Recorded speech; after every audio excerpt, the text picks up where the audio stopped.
Halo,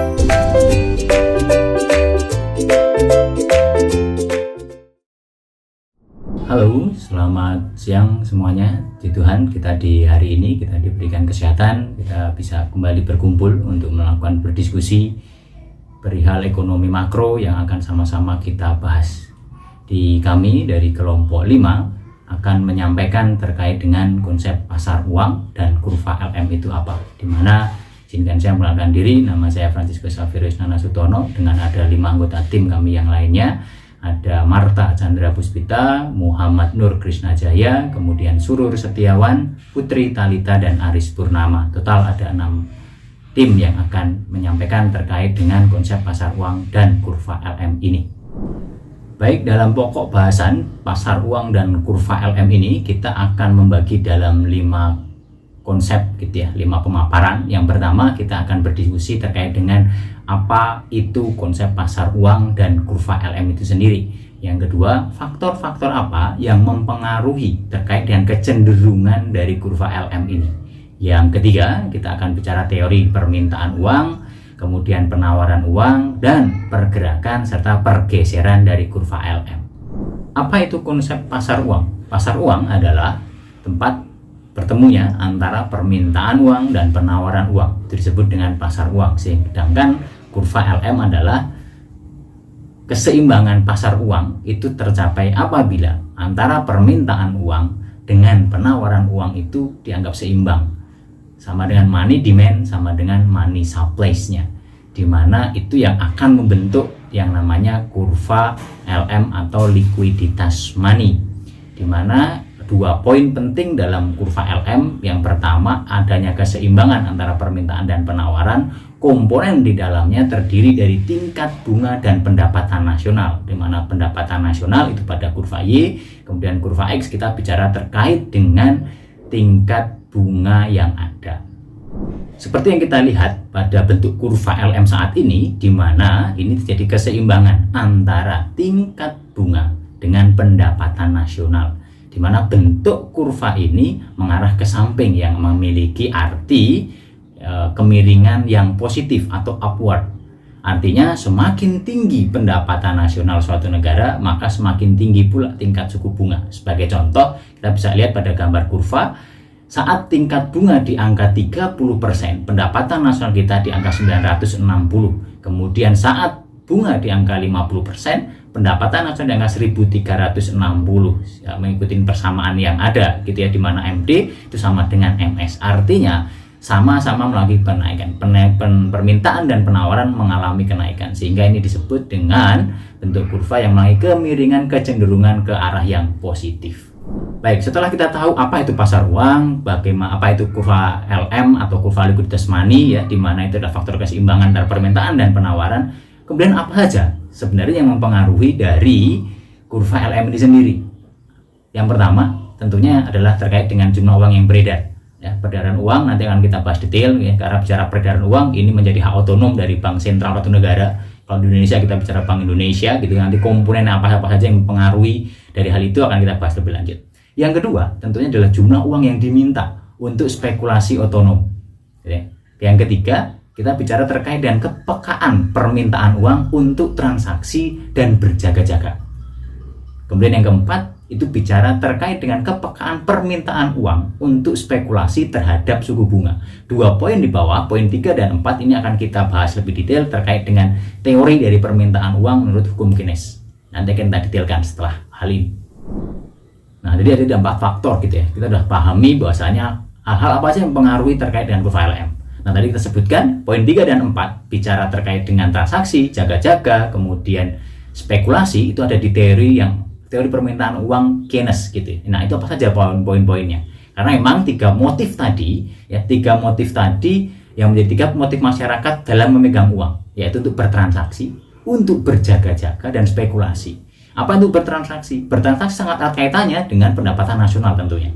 Semakin tinggi pendapatan nasional, pasti transaksi juga akan semakin banyak karena orang semakin banyak menggunakan uang. Yang kedua, kalau kita bicara terkait jaga-jaga, artinya ada spare dari pendapatan nasional yang untuk ditabungkan. Saya mau mendepositokan uang yang saya miliki dari 1 juta yang awalnya saya gunakan pure untuk transaksi di 500, 500.000 gitu ya, saya akan alokasikan jaga-jaga 500 sehingga nanti poinnya juga akan seimbang gitu ya. Ya, antara apa yang saya keluarkan terhadap transaksi jaga-jaga dengan yang saya miliki terkait pendapatan nasional. Itu sangat erat kaitannya dengan hal itu. Kemudian yang ketiga, kita bicara terkait dengan spekulasi. Bicara spekulasi sangat erat hubungannya dengan tingkat bunga. Semakin tinggi tingkat bunga ya, gitu, tentunya kita akan berspekulan gitu ya. Bahwasanya oh ya, pendapatan nasionalnya pasti akan ngikutin gitu ya. Apakah pendapatan nasional dengan tingkat bunga yang tinggi itu akan diturunkan ke pendapatan nasional, pasti akan erat hubungannya. Tapi juga jadi pendapatan nasional juga akan naik karena ada stimulus pasar yang lainnya yang memang melihat dalam jangka panjang hal ini akan berdampak positif. Kalau saya tingkat bunganya dengan 20%, tapi diprediksi dalam 5-10 tahun ke depan ini akan mengalami proses yang lebih baik gitu. Sehingga ini bisa jadi spekulasi untuk kita melakukan proses memegang uang kita, memanage uang yang kita miliki. Sekali lagi, kalau bicara spekulasi ini sangat erat hubungannya dengan tingkat bunga yang ada dalam suatu negara. Kita akan coba bahas secara detail bagaimana cara perumusan nanti dari 3 teori tadi gitu ya, teori Keynes tadi. Yang pertama, kita akan mendetailkan motif transaksi, yaitu uang yang menutupi kebutuhan dan tergantung dari pendapatan. Artinya, pasti ini sangat erat kaitannya dengan pendapatan nasional. Itu MDT itu cuma yang diminta untuk kita bertransaksi. Y artinya tingkat disposable income atau pendapatan gitu ya. Kemudian berjaga-jaga atau kita nanti akan sebut dengan MDP, yaitu jika penghasilan makin besar, maka makin besar pula jumlah uang yang akan kita gunakan untuk berjaga-jaga. Dengan yang ketiga, itu spekulasi, yaitu memegang uang untuk berjaga-jaga yang mempengaruhi dari tingkat bunga seperti yang kami jelaskan di awal tadi. Nah, itu adalah hal yang berkaitan dengan teori Keynes, kemudian dengan teori permintaan uang. Ada 3 motif tadi sekali lagi dari teori Keynes tadi. Permintaan bicara untuk transaksi, bicara untuk berjaga-jaga, yang ketiga bicara untuk spekulasi gitu ya. Sehingga ini harap menjadi hal yang concern gitu kita, karena ini harus menjadi bahan lanjutan untuk kita berdiskusi. Kemudian kalau kita bicara penawaran uang, nah penawaran uang ini sangat erat kaitannya, karena kalau bicara penawaran uang artinya ini akan berhubungan dengan jumlah uang yang beredar atau JUB. Nah, siapa yang memiliki peran penting dalam penawaran uang atau JUB ini? Tentunya ini sekali lagi kami kembalikan di awal tadi, ini adalah hak otonom dari Bank Sentral suatu negara. Di Indonesia kita punya Bank Indonesia, di mana kalau bicara bagaimana sih Bank Indonesia bisa mengontrol ini semua. Sekali lagi, Bank Indonesia adalah banker of bank di Indonesia. Artinya dia adalah pusat dari pengendali beberapa poin bunga, bicara peredaran uang, itu poin pentingnya ada di Bank Indonesia. Sehingga apa yang bisa dilakukan untuk menaikkan dan menurunkan, salah satunya satu gitu ya, karena dia banker of a bank, jadi dia punya potensi untuk melakukan proses. Yang pertama, dia bisa melakukan bunga diskonto, dia bisa memberikan bunga diskonto, artinya dia menetapkan bunga ini akan seberapa gitu ya, yaitu akan dilakukan oleh Bank Indonesia untuk melihat gitu ya pergerakan keuangan yang ada di masyarakat. Dan yang kedua, ada faktor yang namanya GWM gitu ya. Artinya itu adalah giro minimum wajib minimum ya, GWM, giro wajib minimum.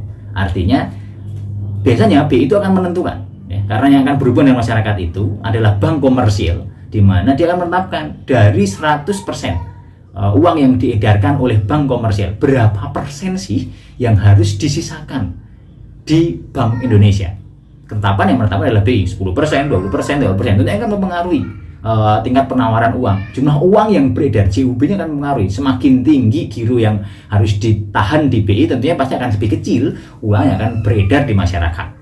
Kemudian yang ketiga, kita akan bicara terkait dengan operasi pasar terbuka. Kalau teman-teman mendengar gitu ya, ada surat berharga yang dijual oleh BI gitu ya, yang cukup banyak gitu, sehingga itu pengen untuk melihat asumsi orang. Artinya BI atau Bank Indonesia ini menarik gitu, uang-uang yang ada.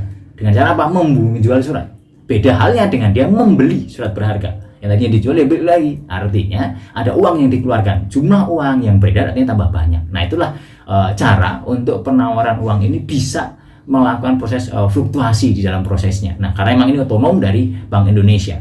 Sehingga beberapa langkah-langkah strategis ini akan berkaitan erat dengan kebijakan moneter satu pemerintahan.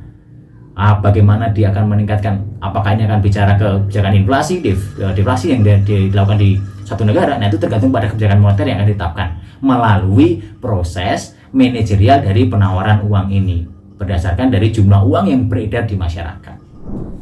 Nah, kemudian apa saja sih yang sebenarnya mempengaruhi pergeseran kurva LM ini? Tadi udah bahas gitu ya. Artinya ada 2 poin penting gitu ya dalam kurva LM.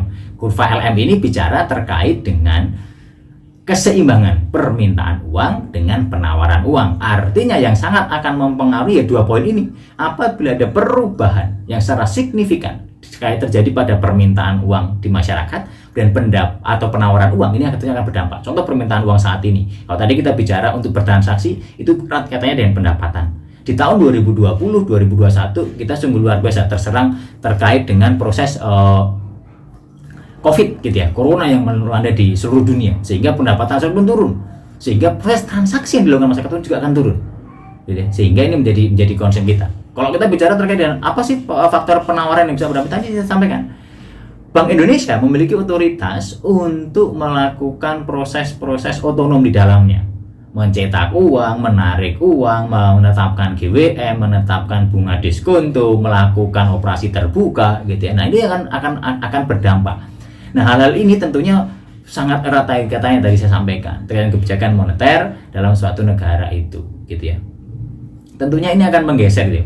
Peningkatan penawaran uang itu akan menggeser kurva bisa ke kanan atau ke bawah. Itu sebaliknya, karena ini sekali lagi pasti ada sikap pesimis atau optimistis dari para investor-investor yang akan berkaitan di dalamnya. Karena dalam gejolak pasar uang dan pasar barang erat kaitannya dengan itu. Saat kita berbicara kemarin dengan corona, investasi semuanya turun. Saat ini dilakukan pemerintah adalah bagaimana meningkatkan investasi. Harapannya apa? Akan ada penambahan permintaan uang yang masuk, gitu ya.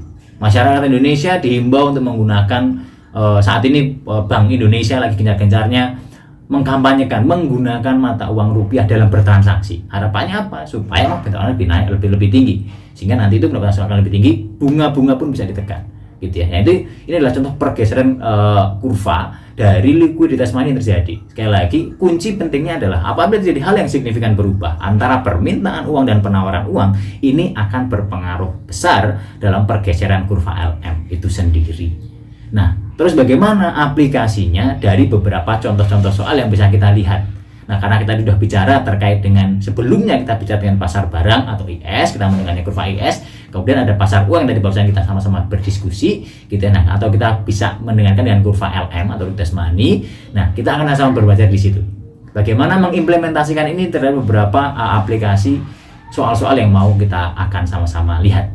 Pada contoh soal 1 gitu ya, kita akan melihat gitu ya, beberapa data sudah ditemukan berapa konsumsi dalam satu rumah tangga, savingnya berapa, kemudian tingkat JUB-nya berapa, MSMD-nya berapa. Nah, kita bisa lihat di poin tadi gitu ya, dimana kalau kita samakan, kita menggunakan IS dulu ya, atau penawaran barang, dimana rumusnya dia sama dengan CI. Terdapat ketetapan Y sama dengan 310R, karena sudah dimasukkan saja karena datanya sudah ada di situ. Nah, bagaimana dengan LM sendiri? Sekali lagi, LM adalah money demand sama dengan money supply. Kita sudah tahu ini. Money demand kita itu ada di 0,4Y plus 160 dikurangi 4R, di mana MS kita adalah 200. Bagaimana persamaan Y-nya? Atau pendapatan nasional itu berapa? Gitu ya. Pendapatan itu berapa? Pendapatan nasional sama dengan setelah kita tadi masukkan dalam rumus tadi, kita mendapatkan Y sama dengan 100 plus 10R. R ini adalah tingkat bunga, sehingga kita bisa lihat gitu, saat tingkat bunga kita berada di poin yang sama, gitu ya. Nah, di poin yang sama, berapa persen di situ? Kalau kita bicara nilai equilibrium atau nilai keseimbangan, titik temu antara pasar barang dan pasar uang, IS sama dengan LM. Di mana tadi kita sampaikan, IS kita itu 300 minus 10R. LM kita 100 plus 10R, sehingga 20R sama dengan 200. R-nya atau tingkat bunganya di angka 10. Sehingga kalau kita mau melihat tingkat keseimbangannya kita, ini balance. Ternyata antara penawaran barang dengan penawaran uang itu sama. Karena syarat keseimbangannya itu harus ekuivalen antara IS dengan LM, MD dengan MS, itu harus balance, sehingga saat ini terpenuhi. Namun yang paling penting dalam konteks hal ini adalah bagaimana kita sudah bisa menetapkan dulu kurva LM kita. Saat kita sudah tahu berapa tingkat pendapatan nasional kita secara formulasinya, nanti tinggal kita masukkan berapa tingkat bunganya. Nah, kita bisa dari contoh yang kedua. Kalau kita lihat contoh yang kedua, kita melihat sebenarnya gitu ya, poin kita itu berapa. Saat kita sudah mengetahui gitu tadi ya, MD, MS sudah diketahui gitu ya, kita mengetahui sebenarnya angkanya akan di mana. Kalau kita lihat di angka R atau R persentase dalam kurva, kita melihat saat tingkat bunganya, kita lihat garis warna merah, gitu ya. Kita lihat garis warna merah, saat tingkat bunga di angka 4%, artinya pendapatan nasional kita di sumbu Y, gitu, kita mendapatkan di angka 400. Saat bunga dinaikkan 8%, pendapatan nasional kita naik di angka 600 dan seterusnya. Artinya pergerakan kurva LM itu malah pergerakan yang arahnya ke kanan atau pergerakan yang positif, sedangkan IS-nya bergerak ke arah negatif. Dan titik temu di titik E. Titik E adalah titik keseimbangan pertemuan antara pasar uang dan pasar barang, di mana kita menyebutkan pertemuan antara kurva LM dengan kurva IS itu sendiri.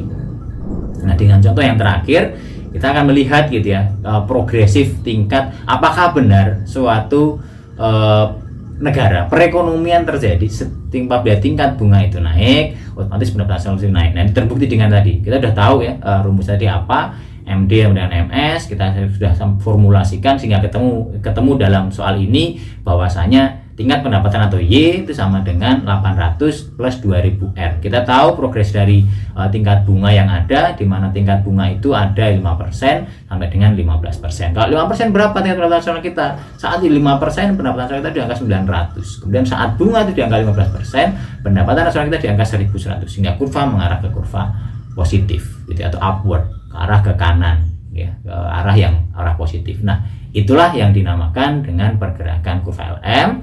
Kemudian cara perhitungan kurva LM ya, yang bisa kita lihat bersama, dan nantinya kita juga akan bisa melihat hal ini. Fungsi pentingnya apa sih sebenarnya kita memahami hal ini gitu. Kalau kita bicara ekonomi makro, artinya sebenarnya memang ini perekonomian secara global. Namun apakah itu berdampak sebenarnya pada bidang usaha yang akan nantinya kita akan geluti? Tentunya jangan berdampak. Contoh kita bicara teman-teman yang ada di industri apapun saat ini gitu ya.